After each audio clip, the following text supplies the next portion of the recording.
in the creation of industries, to meet with other people that are innovators and that are creating new concepts. And so I highly advise any entrepreneur to go to conferences, to go to trade shows, to go meet with customers, to meet with partners, to travel. And now you can travel anywhere in the world.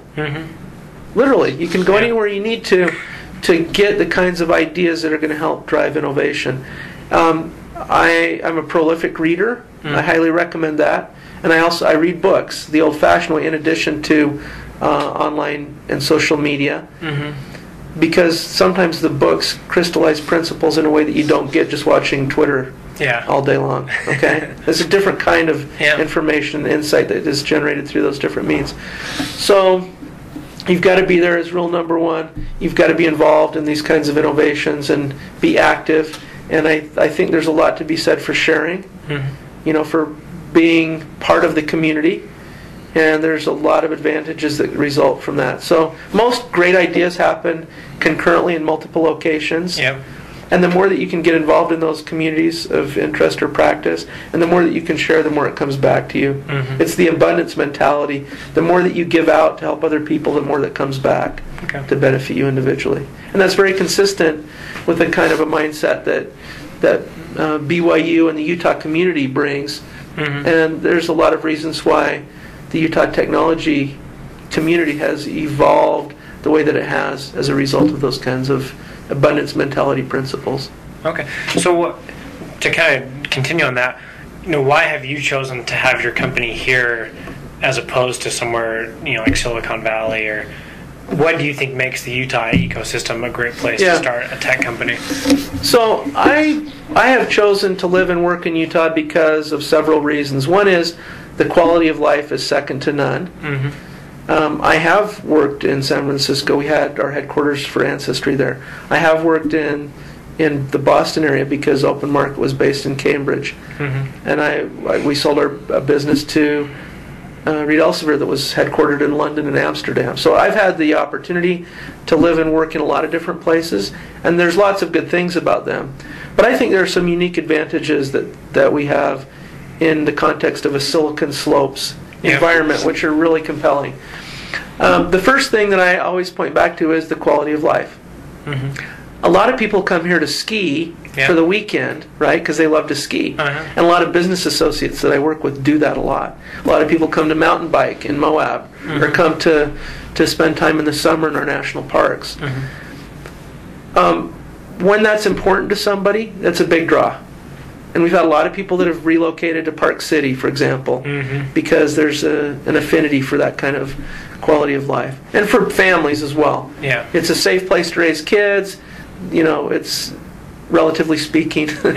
No place is completely safe, but relatively speaking. There's a lot of great community activities. There's lots of things that you can do, places that you can go quickly. I used to live up at Sundance, and it was a 12-minute commute to my office, but it's a world away. Absolutely. In almost every way. Okay, so quality of life is one. There is an innovative culture here, which is second to none in my experience. Entrepreneurship is in our veins. I don't know why exactly, but I did an analysis a while ago when my father was being recognized as a distinguished alumni of BYU. And within our family, of which I'm the eldest, there are 8 children, we had created almost 40 companies. Wow, that's a lot.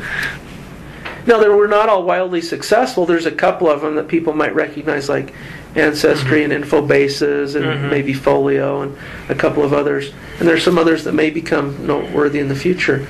But just the fact that we could create 40 companies is, I think, pretty significant. So there's a willingness to take risk as entrepreneurs. There is a desire to innovate. I think there's a desire to make the world a better place in Utah in general. And there's a pioneer heritage that we have starting way back when the Pony Express came through here, and when the telegraph came through, and when the railroad was connected here. Those things all happened in Utah. And then if you look at the University of Utah and all the innovation that happened around computer science and computer graphics, and then what happened with WordPerfect and Novell here in this valley, and more recently with companies like Omniture, and in the future with lots of other companies that are just being incubated right now. There is a desire and a propensity to want to be pioneers. It's just ingrained in the culture. And then there's a desire to make the world a better place through those efforts. And that's a lot of what drove us at Ancestry, is how do we make family history available to everybody on the planet? How do we create the largest database in the world for family history and make it accessible to everybody? And we're trying to do similar things with Agilix for education. How do you make a world-class education accessible to everybody in the world, regardless of where they live, how much money they have, or what access they might have to a normal, traditional school experience? And it's now possible. There's no reason why we can't do that. Excellent. And before we end, any final thoughts I guess you have on entrepreneurship or advice you would give to, aspiring entrepreneurs? Yes, I would like to give a little advice to aspiring entrepreneurs, because I've learned a lot through mistakes that I've made or that I've watched other people make. A couple of principles.